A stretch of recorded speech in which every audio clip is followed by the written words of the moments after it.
de-Ivanishvilization or de-Ivanishvilization of Georgia.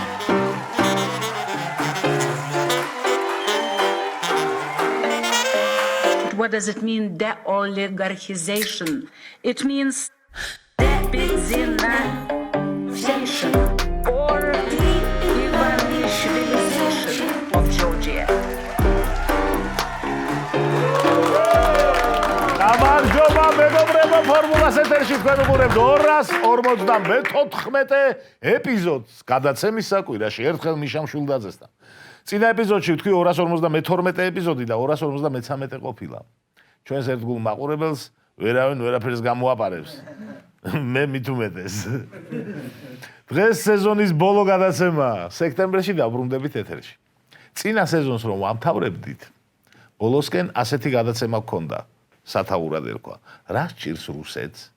ახლა ამ სეზონს რომ ვამთავრებთ, შეგვიძლია ამ კითხვას უპასუხოთ. დედა ცოტა ყელში კი ამოვიდა ყოველ გადაცემაში Wildberries-ის საწყობების ხანძარზე რომ ლაპარაკობ, მაგრამ რა ვქნა? ყოველ დღე იწვება, ჩემი ბრალია. თან მომწონს რომ უყურებ. ზოგს მუსიკა ადევს.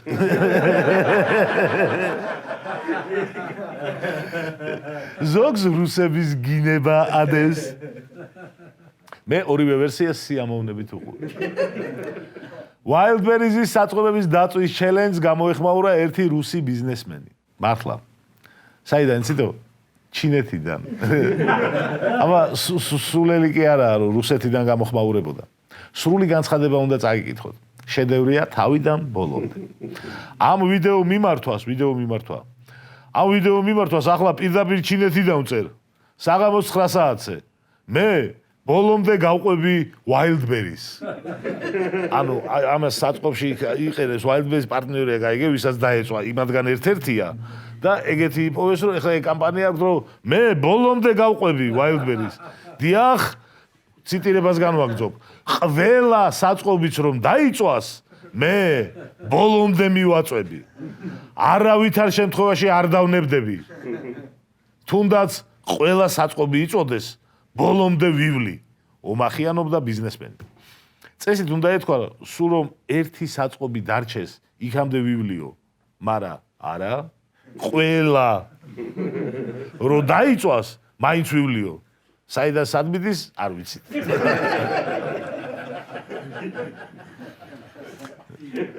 ვაგრძელებ ციტირებას. ახლა მე რუსეთის ყველა ოპოზიციურ ჯგუფში მაზიარებენ. აი ეს მეწარმე, რომელსაც 550,000 საქონელი ეწვის, მეწვის, დამიჯერეთ, კიდევ დაიწვას. მე ბოლომდე მივალ, მე ვერ გამტეხენ. განაგრძობდა ჭკუიდან გადასული ბიზნესმენი. ამას გონია რომ ამის გასატეხად უბაგუნებენ ყოველ დღე რუსულ ინფრასტრუქტურას. რომ ეს უნდა გატყდეს. ახლა წაიკითხავთ გაგრძელებას და მიხვდებით რა აწუხებს სინამდვილეში ამ კაცს. პატივცემულო Wildberries, თუ მიყურებთ, იმათ მიმართავს. თუ მიყურებთ, დამიჯერეთ, მარტო არ ხართ. ჩვენ თქვენთან ვართ. ჩვენ ბოლომდე თქვენთან ვიქნებით. მე ვიცი, რომ თქვენ გადაიხდით ამ ფულს.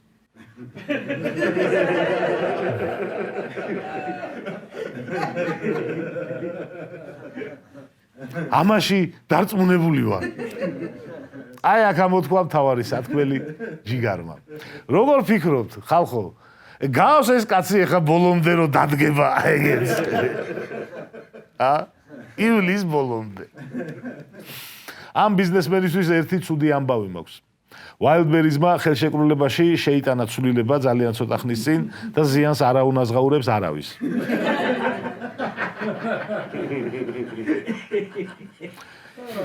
იმედი მაქვს ეს ნიუსი არ გაგტეხს მეგობარო და ბოლომდე დაუდგები გვერდით. ვერ აქვს რუსეთს საქმე ნორმალურად. კარგად რო არ აქვს წინა გადაცემაში გითხარით და ახლა ნორმალურადაც ვეღარ აქვს. ამის დასტურია ის, რომ ქართველმა რუსეთუმეებმა ერთმანეთს დასხეს. ნიკოლოზ მჟავანაძემ და მამუკა ფიფიამ ერთმანეთს აგინეს. ნული დაფასება აქვთ ქართველ მოღალატეებს. წელებზე ფეხი იდგეს, რა აღარ იკადრეს და არავინ უფასებს. ცხოვრება ესა. კაცი, ბიჭო, კაცი კუსნაი ტოჩკაშიც კი შევიდა და რუსების ბურგერი და რაღაც ყოლა დალია. რომ ერთგულება დაემტკიცებინა, გაიგე? იმათ კიდე არ დაუფასეს. რაღაც ყოლა კი არა, უფრო სწორად რაღაც დალია.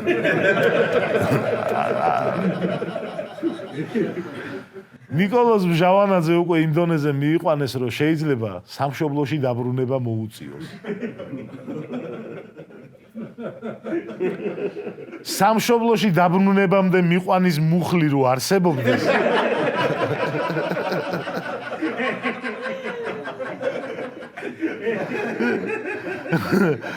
აი რუსებს ამ მუხლითაც გავასამართლებდი. საოცარი ვიდეო ჩაწერა მჟავანაძემ. აჩვენოთ. იცი რა არის, კაცი ჩამოვედი იმის მაგივრად, რომ რუსულ-ქართული ურთიერთობები ვიღაცას გონია, ეხლა იქ წერენ კრემში ხელის გულზე დაკავთო და კაცი ბოდიში არც რაიმე მხარდაჭერა მიგზნია, არც რაიმე დაფასება მიგზნია და არც არაფერი და პირიქით თავდასხმების ქვეშ ავარ და უკვე ვფიქრობ რა ღირის ამ ქვეყანაში გაგრძელება, ან სწავლის, ან ცხოვრების, როცა ერთი კაცისთვის ვერ მიუხედია. ჩემი აზრით ძალიან ცუდი დროა ახლა რუსეთს მხარდაჭერა მოსთხოვო. ანუ ვერაფერი ვერ გაარტყა ნიკოლოზმა. ვერც დრო, ვერც ქვეყანა, ვერც წასვლის მიზეზი. რაც შეეხება რუსეთუმეების დაკადაკას, ალბათ გაინტერესებთ მე ვისკენ ვარ ამ დაპირისპირებაში. მე მჟავანაძისკენ ვარ.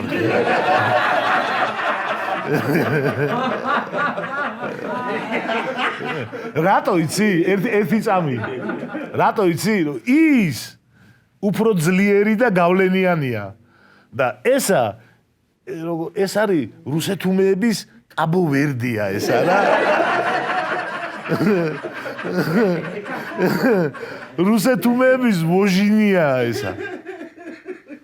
ხო და მე სუსტის მხარეს ვიქნები ყველგა, მათ შორის რუსეთუმეები. როგორც გითხარით მეგობრებო, დღეს სეზონის ბოლო გადაცემაა. შვებულებაში გავდივარ ჩვენც და ქოცებიც. თუმცა ქოცებმა შვებულებებში გასვლის წინ ბიძინას ქება გადაწყვიტეს. იმიტომ რომ მთელი აგვისტო ისვენებენ და ერთი თვე ბიძინას ქების გარეშე რთული იქნება ორივე მხრისთვის ალბათ. და ზღვის სანაპიროზე წამოკოტრიალებული კიდე რო შეაქებ ბიძინას, ეგ არ გეთვლება. კოსტუმი უნდა გეცვას. მართლა.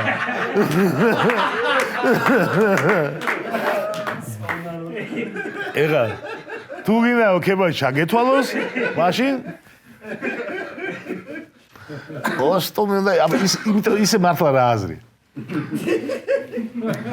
ხო და მოკლედ ბიძინას ქებაში სერიოზული რეგრესია. ლიქვნების დიდო სტატები როცა ასპარეზობდნენ, სულ სხვა დონე იყო. და აი ამათით უკმაყოფილოები ვართ. ჩვენც და სავარაუდოდ ბიძინაც. ეხლა გეტყვით რა მოხდა.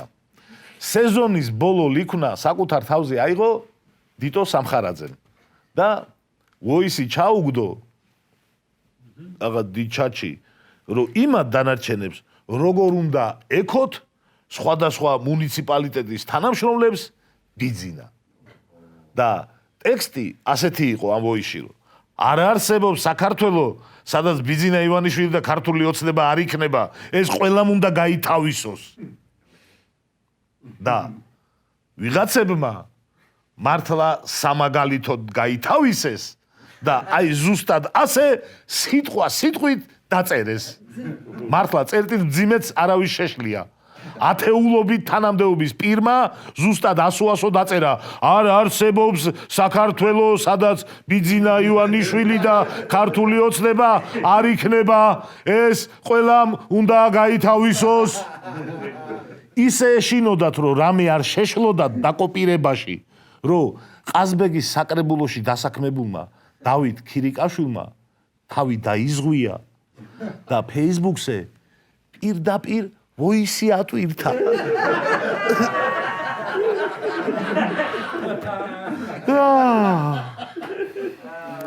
ხო ეხა ხო შეიძლება რამე გაიგე? და ვოისი არო ხო აზჰაძმაო. ხო და არ გამოვა ეგრე ძმებო.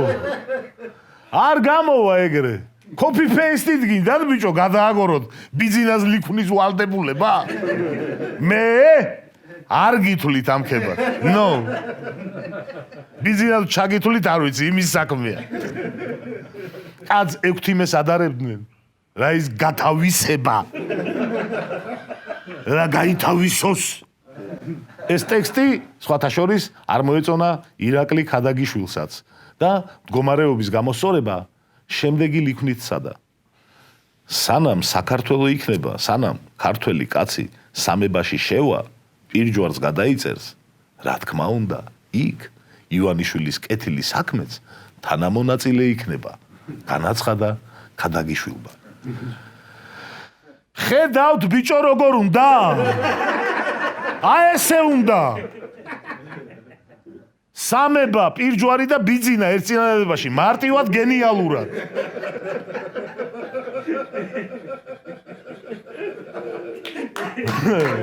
ოკეი.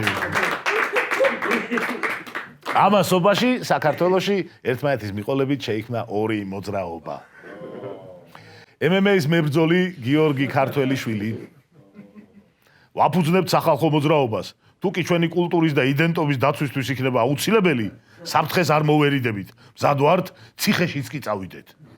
ანუ კაცმა პირდაპირ თქვა, რომ ძალადობრივი მოძრაობა ჩამოაყალიბა. ხო? ანუ ციხეში ისთვის უნდა წავიდნენ. რავი, დეგეგეს ფაქტურებს ხო არ გააყალბებენ.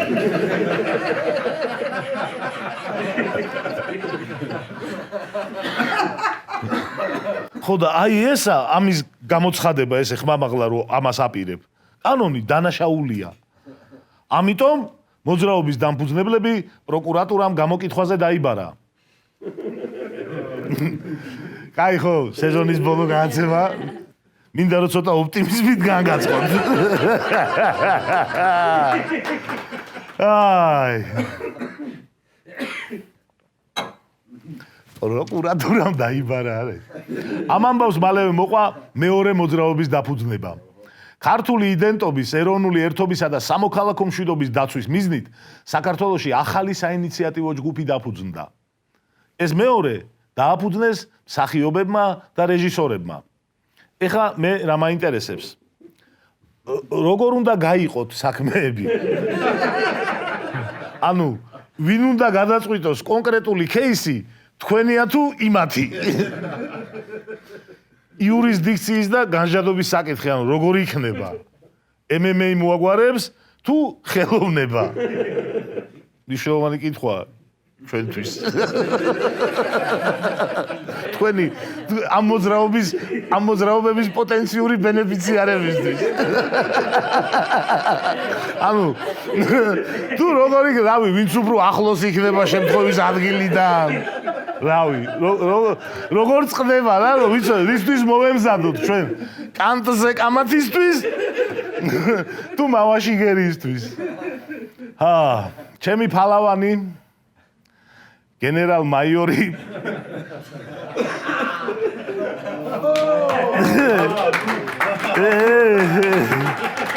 გენერალ მაიორი მამუკა მდინარაძე ძალოვნების კოორდინაციის მინისტრის თანამდებობიდან გადაიყვანეს რეგიონული პოლიტიკის საკითხებში სახელმწიფო მინისტრად. წავიდა მსჯელობა დააწინაურეს თუ დააქვეითეს. ამას ვერ ხვდებიან ხოლმე, თუ დააკვირდებით ამ ბოლო დროს. ვერ ხვდებიან ხოლმე. რთული გასარჩევია, რომ აი გადაყავთ, გადმოყავთ, ესა დააწინაურეს ესე თუ დააქვეითეს ეხლა. ვერ ხვდებიან. ხო და ამ კითხვაზე პასუხი ეხლა ესე ზუსტი, რა ვიცით, მაგრამ იმიტომ რომ ან ის რა თანამდებობა იყო, ან ეს რა არის, რავი. ასე გადაჭრით, ამიტომ მეგობრებო ვერ ვიტყვით ახლა. თუმცა მამუკა ჩემი კადრია და მოდი ვიტყვი რომ დააწინაურეს. 3 თვეში ამოწურა მამუკამ თავი ძალოვნების კოორდინატორად. თურმე ისე მაგრა იმუშავა, რომ თვითონ ეგ სამინისტროც აღარ გახდა საჭირო. გაიგე? ანუ დახურა რა დრაკონი მოკლა. გამოვიდა პრინცესა სასახლე გაიღო, შევიდა. აღარ არის ის საქმე რა. თურმე ისე დააკოორდინირა ეს ძალოვნები, თურმე რომ რამეს თუ არაურევ ერთი 10 წელი სულ ესენი სინქრონში იქნებიან.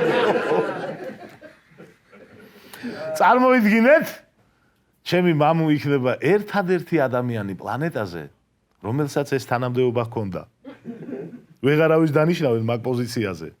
გაიგე? გაუქმდა, აღარ არის. ამისთვის შეიქმნა და ეს რო გადაიყო, ეს გაუქმდა.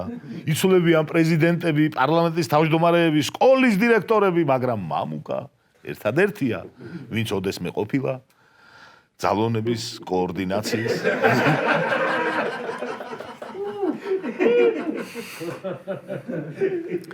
ძალოვნების კოორდინაციის სახელმწიფო მინისტრი. ვინმე იცით, ვისაც 2 სამინისტრო შეუქმნეს? მე ვიცი, მამუკა მდინარაძე არის ეგ ერთადერთი. რაც შეეხება იმ კითხვას, დააწინაურეს თუ დააქვეითეს, რა მე მგონი უფრო დააქვეითეს, რადგან ქოცებმა ისეთი განცხადებები აკეთეს რა, რომ თან შეაქეს და თან ეკაიფნენ.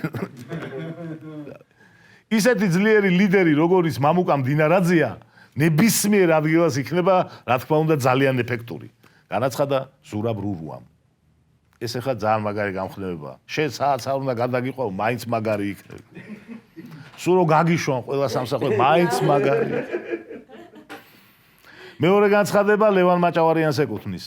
მამუკა მდინარაძე ყველაფერს ძალიან მაღალ დონეზე გაუძღვება და რეგიონების მუშაობა შვეიცარიული საათის ისარივით იქნება აწყობილი. ლევან, ისარივით?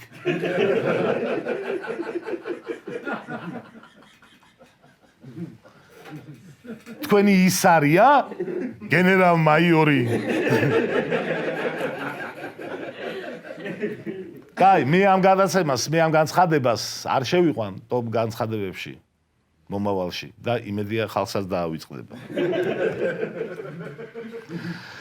წარმატებები მამუკას ახალ სამინისტროში. მამუკას სტაფი შეგიძლიათ თავისუფლად რომ გადაიყვანოთ იგივე. ჯერ არც ეცოდინებათ რა სამსახურში მუშაობდნენ. ადვილად აუღებენ ახალსაც აუღოს.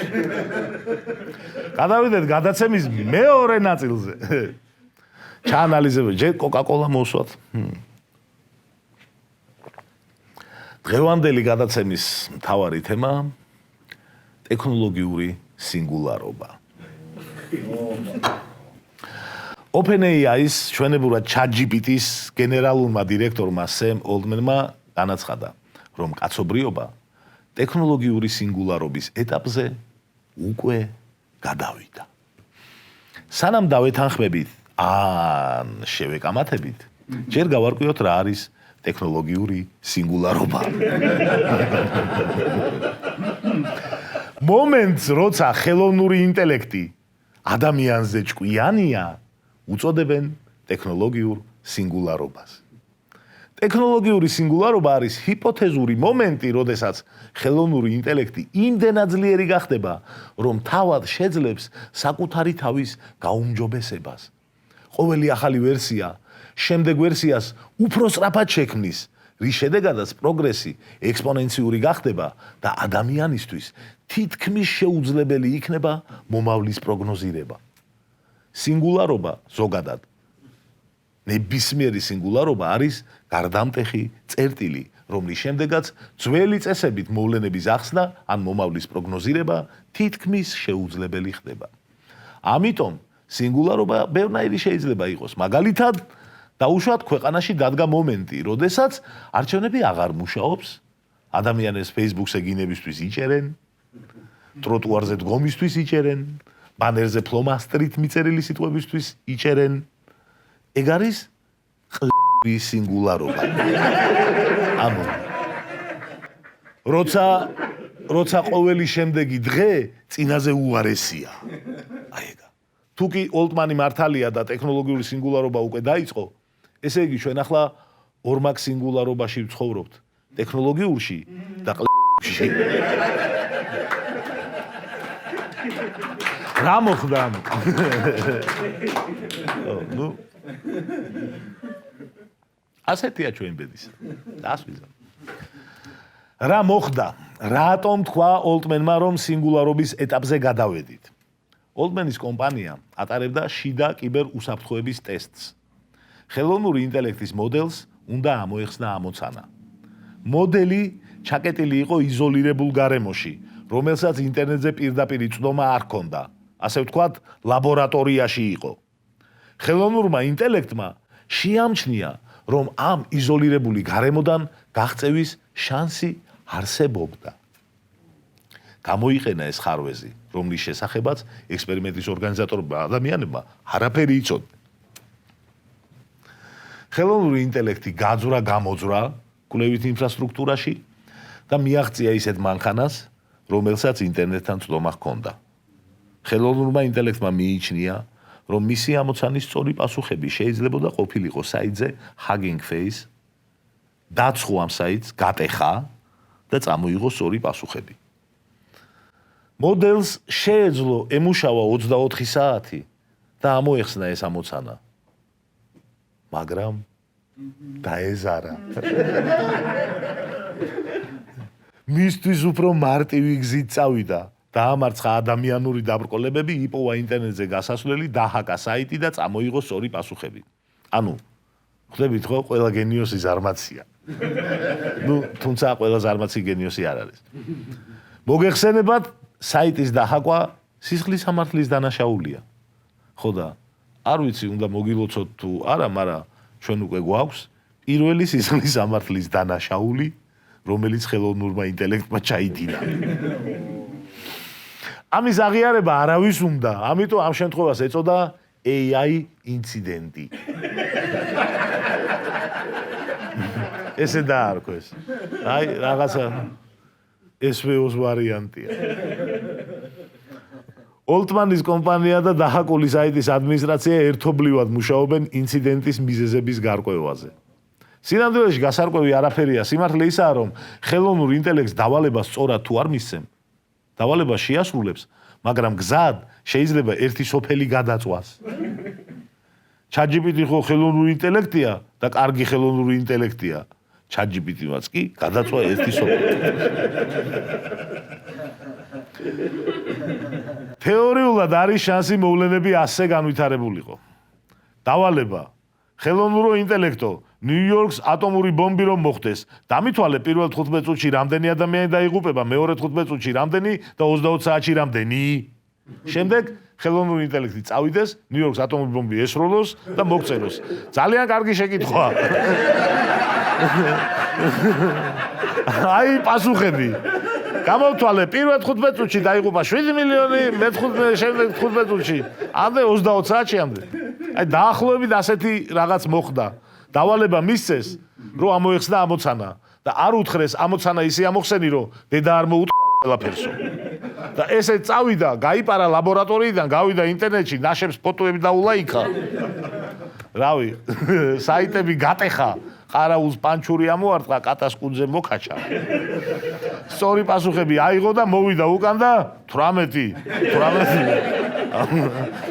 არის სწორი პასუხი ამ. ხო და აი ამ პრობლემას კი მოაგვარებენ პატიოსანი ქვეყნები. ხელოვნურ ინტელექტს გაუწერენ უსაფრთხოების პროტოკოლებს და მორალურ სამართლებრივ ჩარჩოებს, მაგრამ მოგეხსენებათ, რომ დედამიწაზე არსებობენ ცუდი სახელმწიფოებიც. რა მოხდება თუ კი მაგალითად რუსეთში შექმნიან ისეთ ხელოვნურ ინტელექტს, რომელსაც არ გაუწერენ მორალურ ჩარჩოებს. ან რომს გაუწერონ, რუსებმა რა მორალური ჩარჩო უნდა გაუწერონ? იმას ბიჭო რომ იგი რა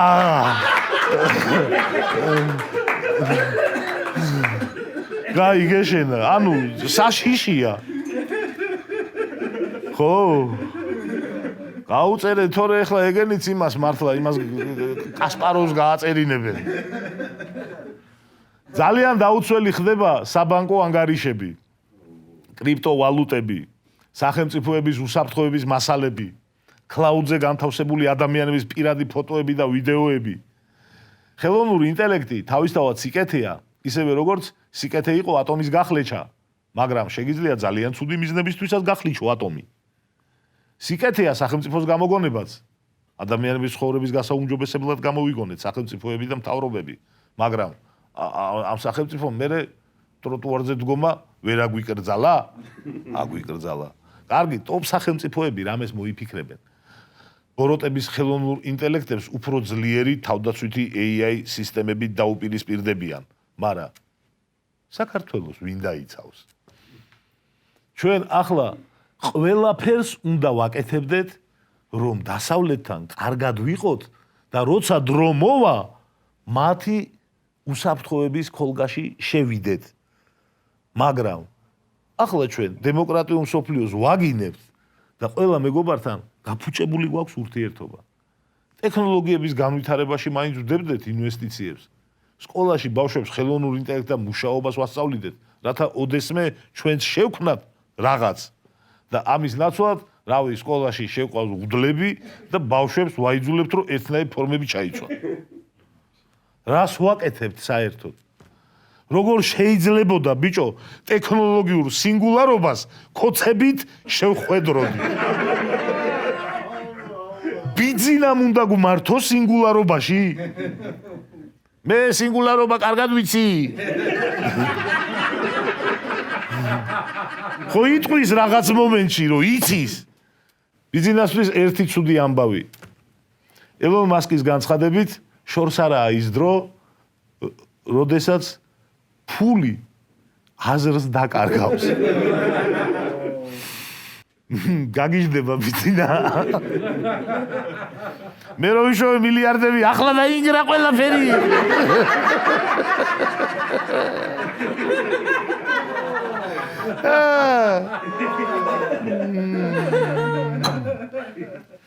რას ნიშნავს ფული აზრს დაკარგავს? როცა ხელოვნური ინტელექტი გადავა ფიზიკურ ფორმაში, რობოტებში, პროდუქტების და სერვისების რაოდენობა, დოვლათის რაოდენობა წარმოუდგენლად გაიზრდება. წარმოიდგინეთ, რომ ყავთ რობოტი, რომელიც მიწას ამუშავებს, თესავს, იღებს მოსავალს, კრეებს, აბინავებს, მიაქვს A პუნქტიდან B პუნქტამდე, აი ბიძინა მოსვლისას რასაც პირდებოდა ხალხსა. ყველაფერს აკეთებს.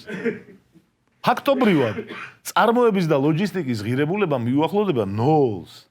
და ილონ მასკი ვარაუდობს, რომ AI-სა და რობოტიკის ეპოქაში პროდუქტების და მომსახურების რაოდენობა იმდენად გაიზრდება, რომ ბევრ სფეროში შესაძლოა ძლიერი დეფლაცია მივიღოთ. ანუ ყველაფერი გაიაფთეს. თითქმის ყველაფერი ისე უხვად და იაფადი წარმოება. ფული შესაძლოა აღარ იყოს ადამიანის კეთილდღეობის მთავარი გამსაზღვრელი. ხო და პრინციპში მე ამის საწინააღმდეგო რა ბევრი არაფერი მაქვს.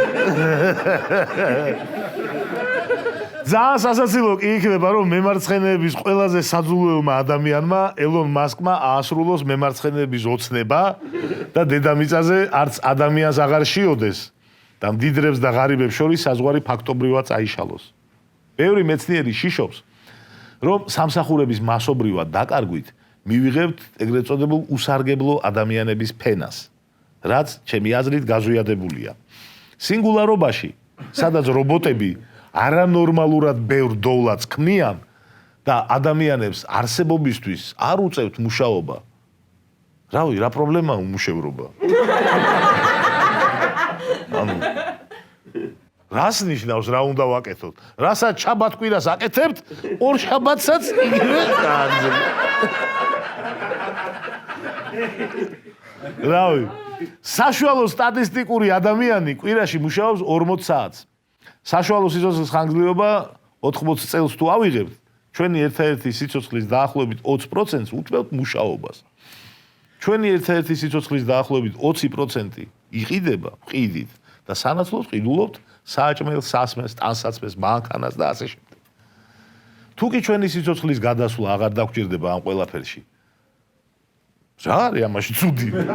ანუ როგორ თუ ვიცხოვროთ? 90-იანებში ხო ვიყავით უმუშევრები.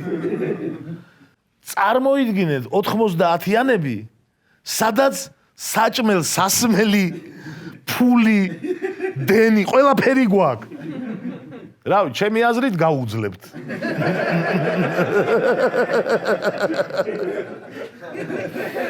მე არაფერი არ მაშინებს ტექნოლოგიურ სინგულარობაში, გარდა ერთისა.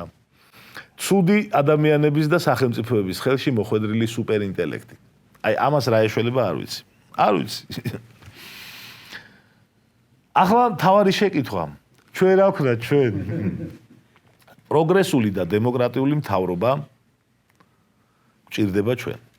არ შეიძლება ამ ეპოქაში ქოცებით ოპერირება. დასავლეთთან ინტეგრაცია და დასავლურ უსაფრთხოების ქოლგაში თავის შეყოფა გვჭირდება. ყველა ლარი განათლებასა და თავდაცვაში. ტექნოლოგიურ სინგულარობაში დაჭყლეტილი ყურებით შორს ვერ წავალთ. ამ სამი პირობიდან ერთ-ერთის არ დაკმაყოფილების შემთხვევაში კი საქართველოს არსებობას დაემუქრება საფრთხე. ყოფნა არ ყოფნის საკითხია. მართლა. სულ ეს არა დღეისთვის მინდა.